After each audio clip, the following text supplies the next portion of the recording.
Right, so we're going to Iceland to film Trolls and Elves, right? Yeah, I think so. Mostly trolls. What do you actually think we're going to find? I don't know.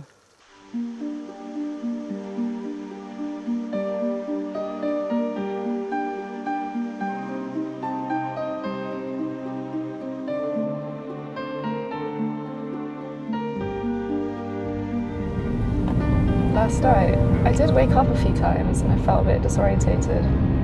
I didn't know where I was. I had like strange dreams. But that often happens when you're in a new place, doesn't it? We're going to a place called Elf Hill, which is apparently a street where elves live. Hey Terry! Thanks for meeting me here. Nice to see you.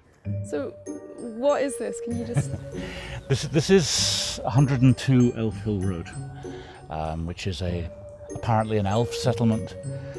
When they were building this street back in the 70s, they began by putting down pipes for the water and stuff, and everything started going wrong technologically. Building equipment broke down, for example, bulldozers didn't work, cars would break down in the middle of the road, so the traffic got held up. And they were starting to think there was something a little bit odd about this particular place, which was known as having been a sort of elf hill, according to folklore out here. Do they live here? Is there underground or...? This is the idea. What's special, as I say, about this one here is you can see from the road is that they built the road around it. So instead of the road going straight on, they edged around it. Mm-hmm. So the law actually recognises folk belief as a real thing, something people really get passionate about. They recognise it as a sort of force, at least, and part of Icelandic culture. In a sense, it's something that's shaped the way that people behaved in the past, and in a sense, it adds a little magic to the surroundings, I suppose. And it still ties people to nature in a way that we might not see in other countries. There's a sort of longing for many of the Western countries for, again, something mystical about the landscape that people feel that they've lost, I think, in their daily lives. Mm-hmm. It can be looked at as being slightly eccentric, but for the Icelanders, as I say, it's more a sense of the landscape being alive.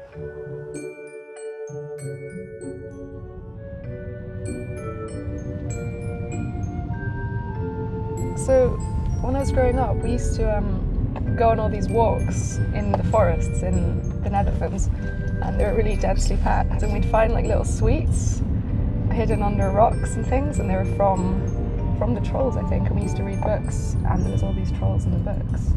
So I was chatting to my mum about it the other day, and she said that there was this whole series of books on trolls that we loved as kids, and she'd read them to us over and over again. Okay, I'm Bjarni Harðarson, bookseller and author living in Selfoss, and and expert in folklore, some say. And what is a troll? If you had to describe one to me, how would we know? A troll can be so many things. There are different kinds of trolls.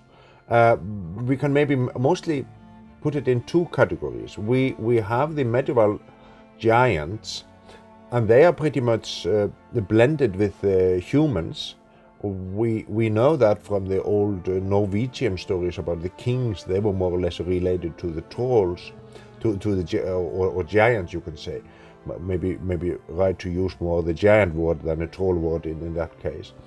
And we have, for example, here in our area, not so far from here in Blaufell, we have one of the living place of a giant. His name was Bergthor. And they are totally different from the later on pure trolls that were living here in the mountain and were opposite to Bergthor, that was very wise. The pure trolls, they are not wise, definitely, and they are always a little bit crazy. And how many trolls are there, and can we go and visit some today? Just in this area we are going into, there are some 10 trolls at least we can tell a name about. We should say that's a troll with this name and troll with this name. And in some cases we can even trace their family. We can know what's the name of their parents and the relatives and so on. They have a family tree, some of them. Haraldur Gormsson, Danakonungur. Sagan gerist í tengslum við tröllið okkar, Bergþór í Bláfelli. Það var einu sinni. We are gonna see a atoll. We're gonna see a Valur, troll. you know about it. Where? Yes, it is somewhere there, the female giant troll. Where? Trapped in Iceland. It is, I think we cannot see it when we can. Já, þá farum við þangað. So we're to north. We have to go a bit further. Can we see the troll yet?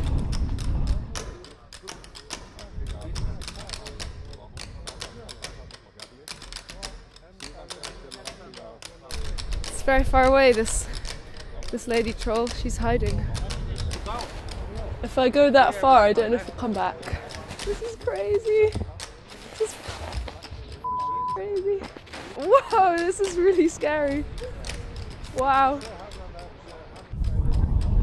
We're in the middle of nowhere and we can't find any trolls, but it's great. It's beautiful. She's eluding us. Somewhere hidden in the rock. She should be here. She is in the front of this hill. So there she is. Definitely, we found her. there she is. One of many that has just been too late to her place, and the sun has come up and turned her into stone. So That's the destiny of most of them. and this might be her short, fat husband. Yeah, I believe so. Around 1400, all the troll males are dead. So why they are dead? They're just dead. They're just there. We don't know. They were weak. They were So it's a powerful women trolls. Yeah, that's a powerful. And Is that a symbol of feminism in a way or not? it's a symbol of the feminism of the country. We consider the country to be a woman. The country feeds its children, and it is a woman that feeds its children. This is the Is this here? this is the very well known Sýruker, or the way well. That's a very good one. The story goes that Bergþór the giant was walking from a merchant town down on the coast, Eyrarbakki. He was coming up here, and as he was walking onto the hill here, he was thirsty, and he met up with a local farmer here, and he asked the farmer for a drink. And while the farmer ran into his house to find a drink for the giant, he sat down here and was just poking with his big cane here. Made this hole as a gesture for the drink that he brought him. But contrary to, we could almost say that he placed a little spell on it as well. You have to put way into this little piece of hole in here, otherwise something negative will happen or something bad will happen to the property. So every year we siphon out the old way, and then we put new one in.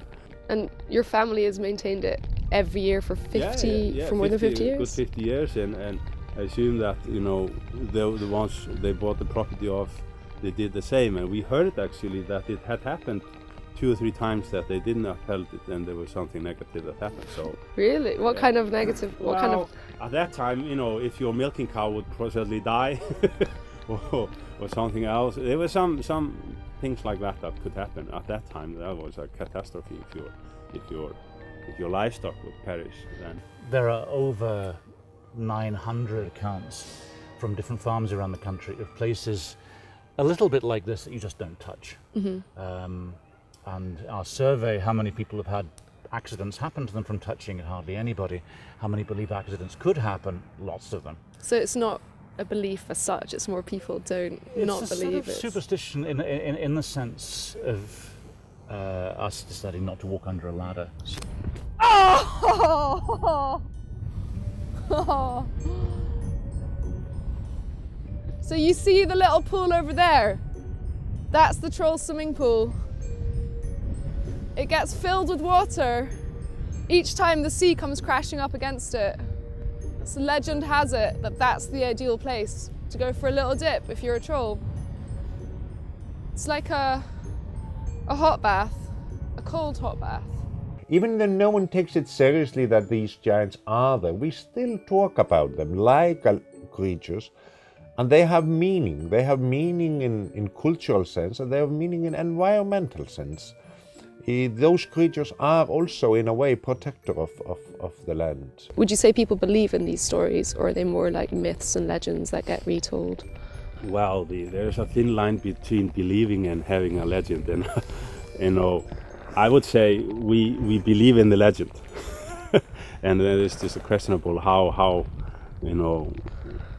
if the giant was a giant, or how did it come into that. That's part of it, just the magic of the legend.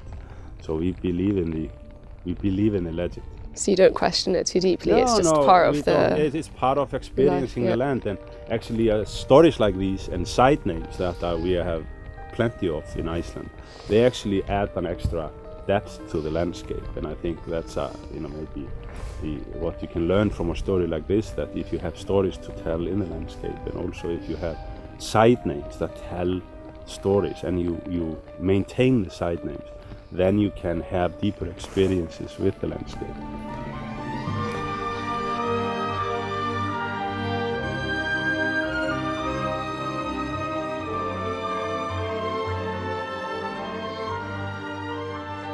Initially, we thought we were covering a story about how nature influences narrative, but actually it's way more circular than that. Stories born out of nature go on to protect the natural landscape they were born from, which is kind of crazy. Yeah. Just kind of crazy. Yeah, which is kind of crazy,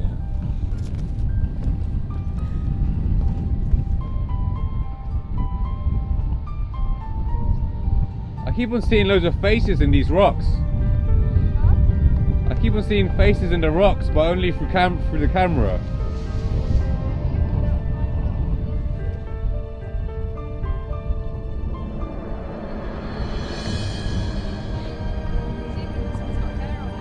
Huh?